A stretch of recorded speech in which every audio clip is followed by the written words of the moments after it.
Meus irmãos, graça e paz. Amém. Quero convidá-los para lermos juntos o texto que está em 1 aos Tessalonicenses, capítulo 5, verso 18. Obrigado. 1 aos Tessalonicenses 5, 18.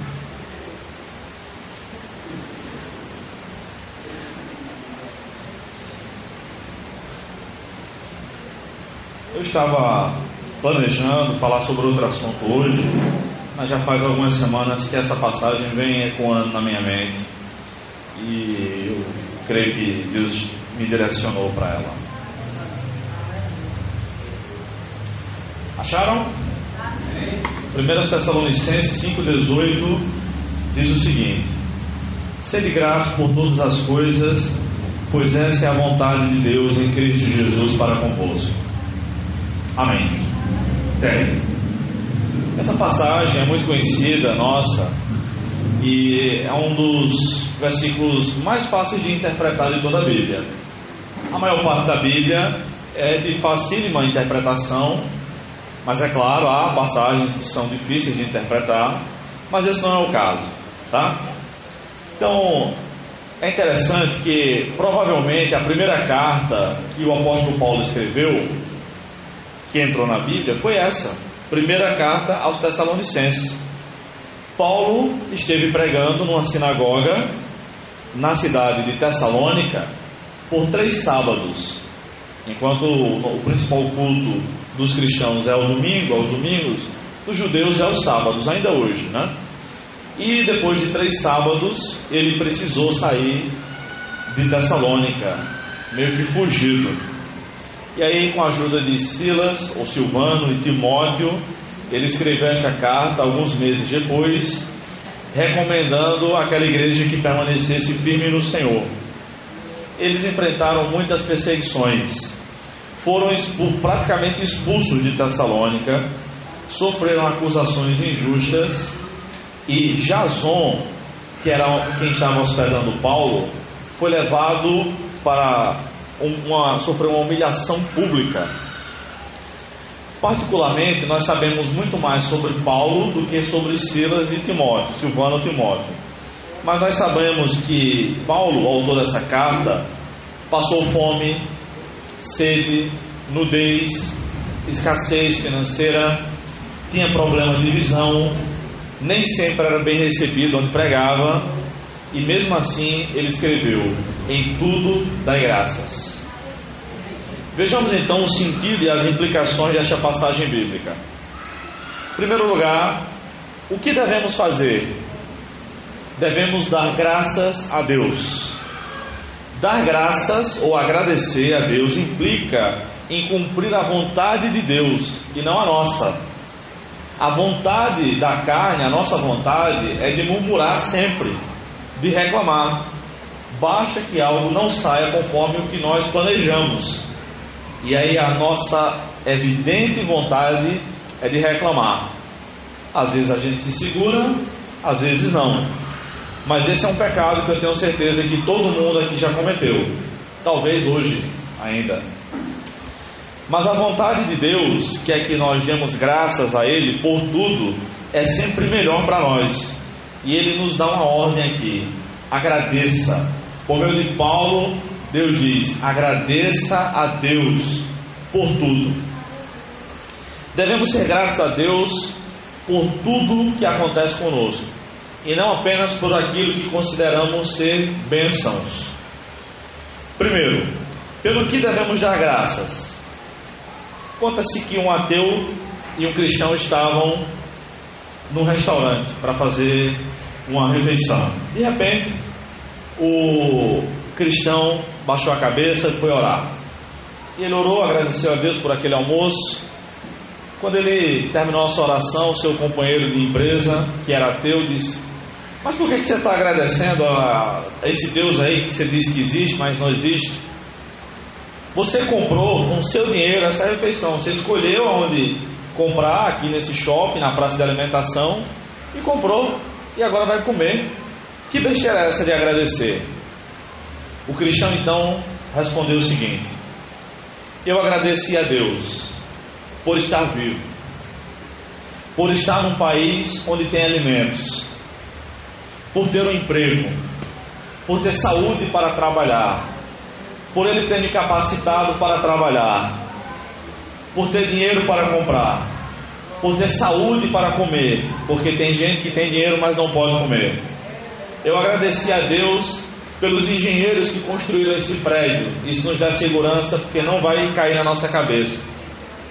Pelo empresário que decidiu abrir essa empresa, pelos cozinheiros que se dispuseram a cozinhar, pelos entregadores que trouxeram alimento, por aqueles que fizeram o refrigerador, por aquelas lojas que venderam o refrigerador para armazenar o alimento, pelos agricultores que decidiram um dia plantar, pelos criadores de gado que decidiram criar bois, abater e vender a carne, e por Deus ter feito germinar aquilo que foi plantado e ter combinado tudo isso e muito mais hoje à tarde. Foi por tudo isso e muito mais que eu agradeci a Deus. Se nós olharmos bem, irmãos, temos muito mais motivos para agradecer a Deus do que para reclamar da vida. E aquele cristão estava ciente de todo o processo, de toda a cadeia que fez chegar aquela comida até o seu prato e que também lhe dava condições para se alimentar sozinho, inclusive garantindo a sua digestão. Em 1 Coríntios 4:7, Paulo escreveu o seguinte: pois o que te faz diferente dos demais? E o que tens que não tenhas recebido? E se o recebestes, por que te orgulhas, como se não tivesses recebido? Não há nada que nós tenhamos que não tenha sido dado por Deus, irmãos. Absolutamente tudo que nós temos foi dado por Deus. Em segundo lugar, quais são os exemplos de pessoas que temos na Bíblia que foram gratas a Deus? Quero dar só 3 exemplos, para não ser muito extenso. Primeiro, nós lembramos de Jó. Jó era um homem bom. Deus disse que Jó era um homem íntegro, reto, que temia a Deus e se desviava do mal. Mas de repente, num só dia, Jó perdeu 10 filhos adultos. Eu não tenho filhos ainda, mas eu tenho alguns amigos que perderam filhos, bebês, recém-nascidos ou ainda na barriga. E eu vi que dói bastante. Mas eu tenho certeza que dói muito mais perder um filho adulto. E perder 10 então, no mesmo dia. Além disso, Jó era um homem rico e ficou pobre no mesmo dia em que perdeu os 10 filhos adultos. Jó também era saudável e adoeceu nesse mesmo dia. E para completar a desgraça na vida de Jó, a esposa dele, que ficou viva, olhou para ele e disse: amaldiçoa o teu Deus e morre, porque só é o que falta. Então a Bíblia nos diz que Jó ergueu a voz e agradeceu a Deus, louvou a Deus e disse: nu eu vim para este mundo, nu eu tornarei para lá, ou seja, morrerei. O Senhor deu, o Senhor tomou, bendito seja o nome do Senhor. Alguns irmãos perguntam se 1 Tessalonicenses 5,18 diz que é para nós darmos graças a Deus em tudo ou por tudo. Eu costumo dizer: pergunte a Jó como é que ele fez e siga o seu exemplo. O segundo exemplo de pessoas gratas a Deus é o próprio apóstolo Paulo que escreveu essa carta. Paulo estava dizendo para aquela igreja, para aqueles irmãos, que foi fundada em 3 sábados: agradeçam a Deus por tudo. Aquela igreja estava sendo perseguida. Um daqueles crentes, talvez o tenha ficado como pastor, era um homem chamado Jason, mencionado em Atos capítulo 17, foi humilhado publicamente. Paulo e Silas tiveram que fugir dali para não morrer. Paulo, em outra ocasião, foi apedrejado enquanto pregava o Evangelho, e ele fingiu que estava morto para não morrer. quando Paulo estava pregando na cidade de Filipos, ele expulsou o demônio de uma menina que fazia adivinhações. Como gratidão dos moradores daquela cidade pela libertação daquela moça, eles deram uma surra em Paulo e em Silas e o colocaram na prisão. E por volta da meia-noite, Paulo e Silas, na prisão em Filipos, injustamente oravam e cantavam hinos a Deus. Este é outro exemplo de pessoas gratas a Deus. Em terceiro lugar, o terceiro exemplo é o nosso Senhor Jesus Cristo. Esse é o maior exemplo de gratidão a Deus. Jesus jamais reclamou da vida. Jesus nasceu numa família pobre. Talvez com os presentes que recebeu daqueles magos, foi que José conseguiu fazer uma viagem para o Egito, com o ouro que eles receberam de presente, e depois voltar para Israel. Porque havia um decreto de Herodes, que era para matar todos os meninos de Belém, de 2 anos para baixo.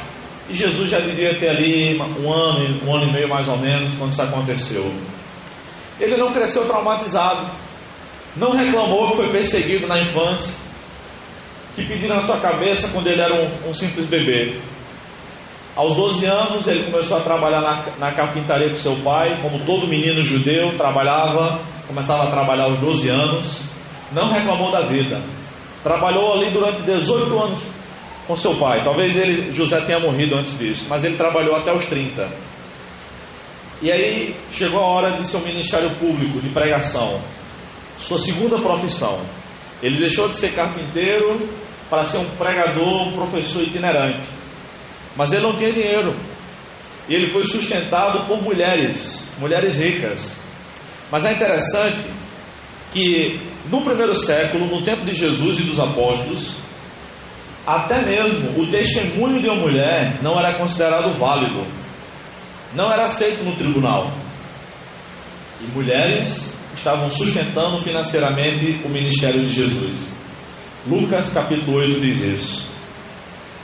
Ele foi para a cruz, ele pregou, foi recusado, rejeitado, xingado, chamado de endemoniado, tentaram apedrejá-lo, foi tentado, chegou a suar sangue, nunca reclamou. Em Isaías 53:7, o profeta disse sobre Jesus: ele foi oprimido e afligido, mas não abriu a boca. Como um cordeiro que é levado ao matadouro, e como a ovelha muda diante dos seus tosqueadores, ele não abriu a boca. Ou seja, ele jamais reclamou da vida. Isso é o que nós devemos fazer: dar graças a Deus por tudo. Em segundo lugar, como nós devemos fazer? Devemos dar graças a Deus em Jesus Cristo, ou em Cristo Jesus, como diz o texto. Dar graças a Deus em Cristo significa que ninguém consegue dar graças a Deus por tudo, a não ser que esteja em Cristo, firmado na fé em nosso Senhor Jesus Cristo. Somente alguém que nasceu de novo consegue agradecer a Deus em meio às adversidades. Os homens incrédulos acreditam que merecem algo de bom da parte do Deus que eles não obedecem nem cultuam. Mas um crente nascido do Espírito Santo tem a mente de Cristo e sabe que não passa de um pecador, que foi alcançado pelo amor, misericórdia, graça e bondade de Deus, consegue ser grato a Deus, mesmo em meio às adversidades. Jesus Cristo fortalece os seus, para que eles deem sempre graças a Deus. E sobre como devemos fazer, também quero tratar sobre 3 questões.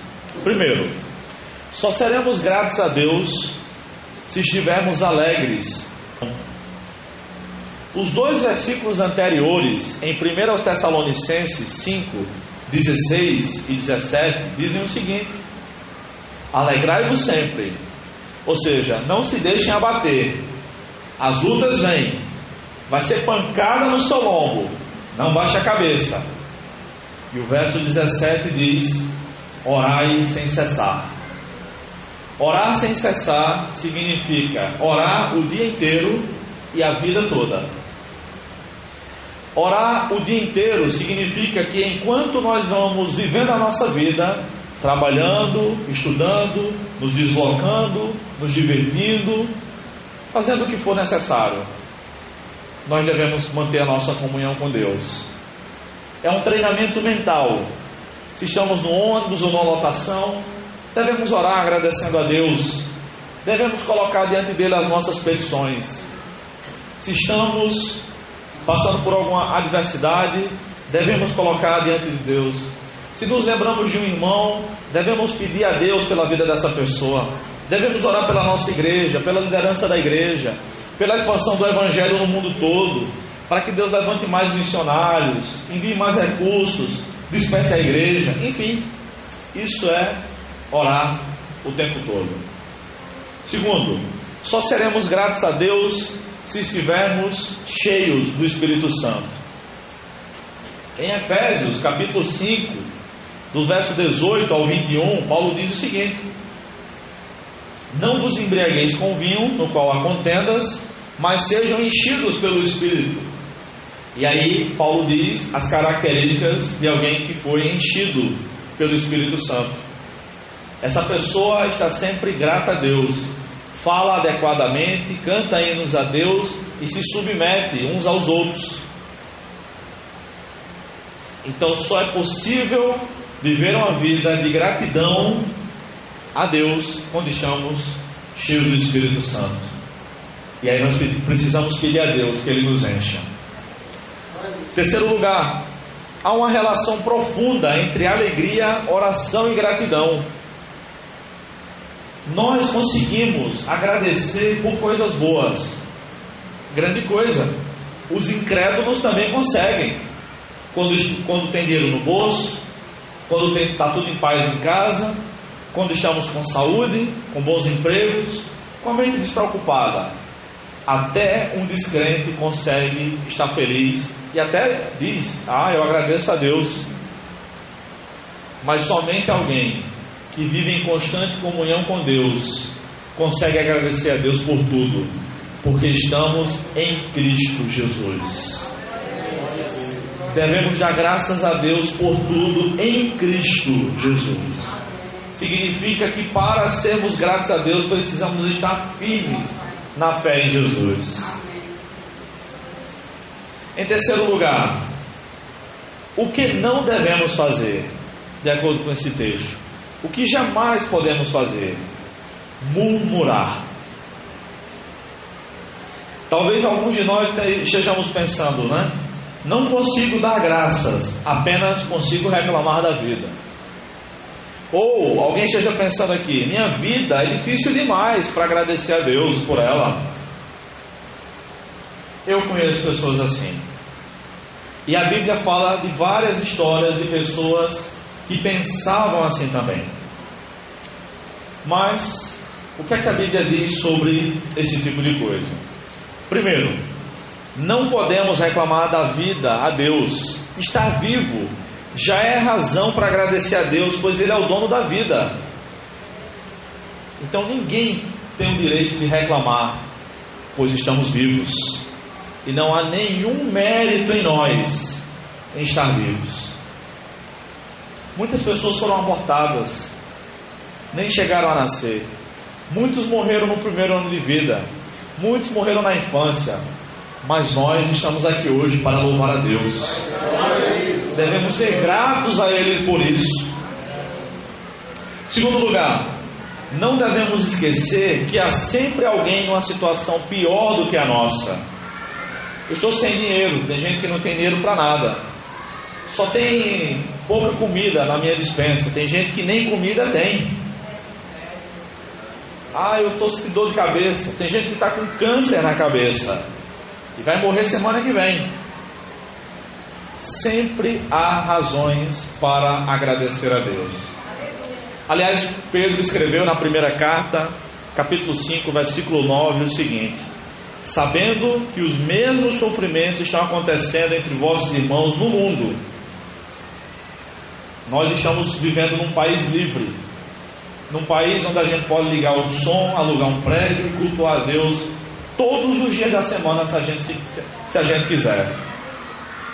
O século XX ficou conhecido como o maior século de perseguição ao cristianismo. Há atualmente cerca de 200 milhões de cristãos que estão sendo perseguidos por sua fé ao redor do mundo, apanhando, sendo torturados, estuprados, sendo privados de alimento, sendo privados de estar com a família. E qual o crime deles? São crentes. Nós estamos livres. Devemos agradecer a Deus por isso. Terceiro lugar, algumas pessoas realmente vivem uma vida de sofrimento muito além do normal, mas também devem dar graças a Deus, pois este não será o fim delas. Esse sofrimento terá fim. Realmente, irmãos, há pessoas que foram assaltadas e ficaram com um trauma muito grande, talvez irrecuperável. Há pessoas que tiveram a sua família assassinada. Há pessoas que foram estupradas na infância ou na vida adulta. Há pessoas que foram abandonadas pela família, jogadas na rua. Enfim, realmente há pessoas em situações bem calamitosas. Mas, se essas pessoas são crentes, se estão em Cristo Jesus, isso vai ter fim. Paulo escreve em 1 Coríntios 15:19: mas se esperamos em Cristo apenas nessa vida, somos os mais miseráveis entre todos os homens. Essa é a situação daquelas igrejas que pregam o evangelho da teologia da prosperidade. Você vai ficar rico se você virar crente. Você não vai ter doença, não vai ter problema. Isso é tudo mentira. Você não vai ficar rico porque virou crente. Você vai ter problemas, vai ter doenças, vai continuar sofrendo, mas nós não esperamos em Cristo apenas nessa vida. Esperamos a vida eterna, a vida melhor, muito melhor do que essa. Esse mesmo Paulo que sofreu bastante, que apanhou pelo Evangelho, que foi preso pelo Evangelho, que provavelmente também foi assassinado por causa do Evangelho, disse o seguinte: que as tribulações, as provas do tempo presente, os sofrimentos do tempo presente, é essa palavra, não são capazes de serem comparados com a glória que há de ser revelada. Irmãos, não importa o quanto soframos, a glória celestial será infinitamente maior. O gozo celestial é isso que nós estamos aguardando. O trabalho onde você está trabalhando, o lugar onde você está trabalhando é difícil, é chato, você tem um patrão desonesto, injusto, se alegre, isso vai ter fim. Não é eterno, você não vai passar a vida toda lá. Estou prometendo que você vai para um emprego melhor? Não estou. O texto bíblico não diz isso.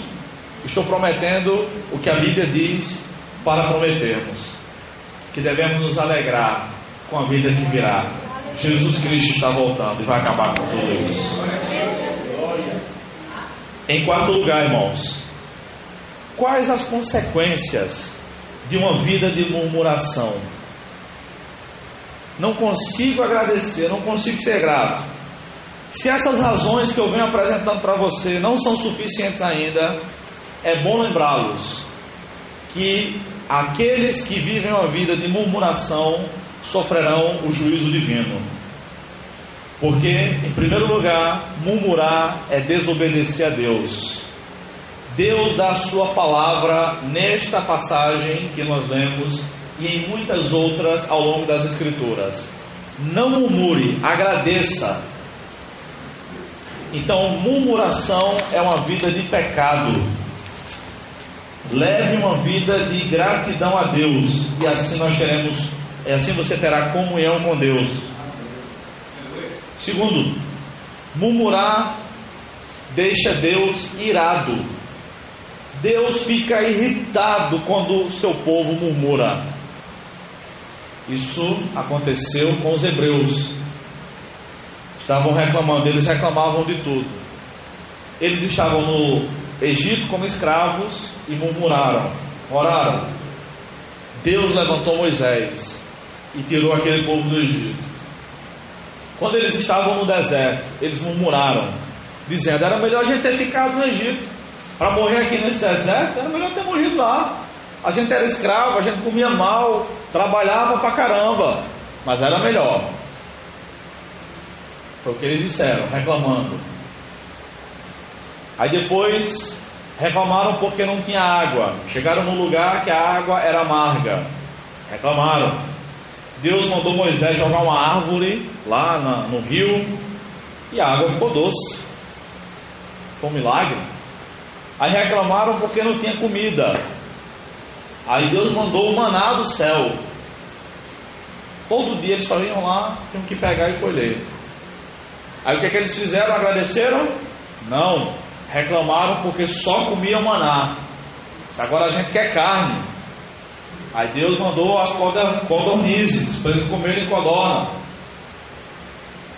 E aí Deus se chateou com eles, ficou irado e disse: vocês vão sair pelas narinas. É isso que vocês querem? Só fazem reclamar? Então agora se entupam de comida. Essa foi a mensagem divina. A gente percebe que Deus vai tolerando, até que Ele se irrita e manda o seu juízo.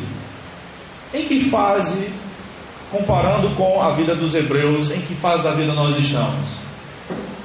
Estamos murmurando porque Deus nos tirou do mundo, porque a vida de quando éramos incrédulos era mais fácil, não tinha que ter compromisso com a igreja, não tinha um lugar para ir semanalmente com horário marcado, não tinha que ensaiar para o louvor.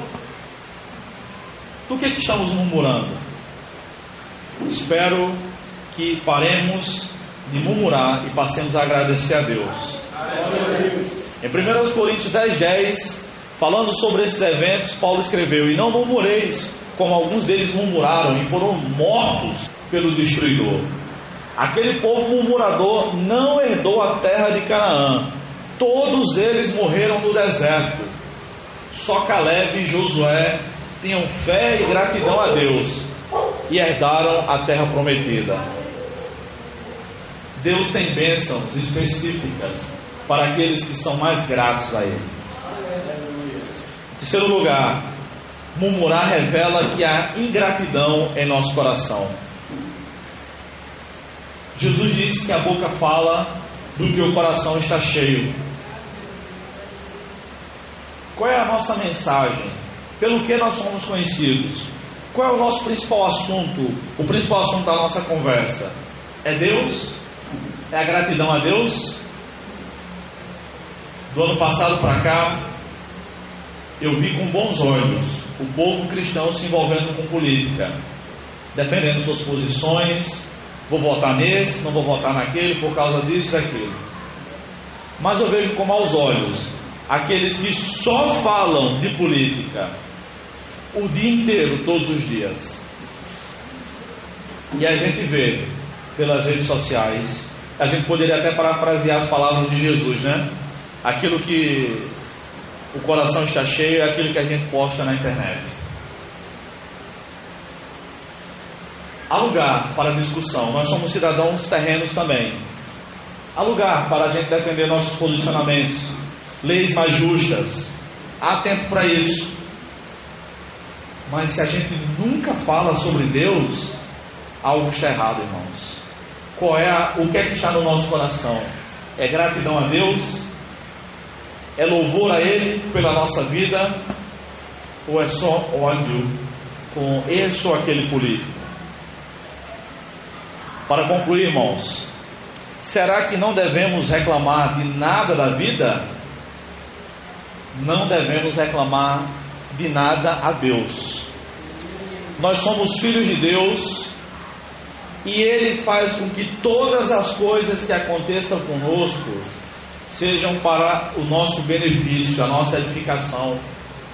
O autor de 1 Tessalonicenses 5,18 também escreveu aos Romanos, no capítulo 8, verso 28: sabemos que Deus faz com que todas as coisas concorram para o bem daqueles que o amam, daqueles que são chamados segundo o seu propósito. Ou seja, tudo que acontece com o crente, quer nós gostemos, quer não, é Deus abençoando a nossa vida. A gente é promovido no emprego, glória a Deus, Deus está nos abençoando. A gente é demitido do emprego, glória a Deus, alguma coisa Deus quer nos ensinar.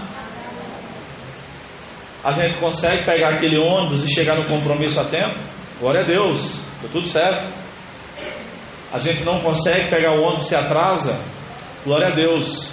Talvez Deus esteja nos ensinando a ser pelo menos mais pontuais, mas alguma lição há nisso. Muitas vezes seremos perseguidos por causa de Jesus Cristo, e a nossa tendência também será de murmuração. Mas nosso Senhor Jesus Cristo, no comecinho do Sermão do Monte, disse o seguinte, o que está em Mateus capítulo 5, versículos 11 e 12: Bem-aventurados sois quando vos insultarem, perseguirem e mentindo disserem todo o mal contra vós por minha causa. Alegrai-vos e exultai, pois a vossa recompensa no céu é grande, porque assim perseguiram os profetas que viveram antes de vós. Ou seja, irmãos, ser perseguidos por causa de Cristo é uma bênção. E até quando isso acontecer, devemos dar graças a Deus. É claro que em algumas ocasiões nós temos a obrigação de reclamar, mas não da vida nem de Deus. Nós devemos reclamar quando aquilo que for o alvo da nossa reclamação seja para a melhoria. Por exemplo, nós devemos reclamar para transformar o nosso mundo num mundo mais justo e melhor. Reclamar das leis injustas, reclamar das opressões que acontecem, reclamar que os menos favorecidos estão sendo desassistidos, reclamar quando os políticos estão roubando nosso dinheiro, reclamar e agir. Quando um patrão reclama no trabalho dos seus funcionários, ele deve fazer isso para que o trabalho melhore. Quando os pais reclamam dos filhos, com os filhos, ele quer o bem dos filhos. Nessas ocasiões e a essas pessoas, nós temos a obrigação de reclamar para transformar o nosso mundo num mundo melhor. Mas da vida, a Deus jamais temos o direito de reclamar. A nossa única obrigação é de agradecer a Deus por tudo em Cristo Jesus. É fácil? Eu faço isso? Não, nem sempre. Peco tanto quanto qualquer um aqui, inclusive reclamando.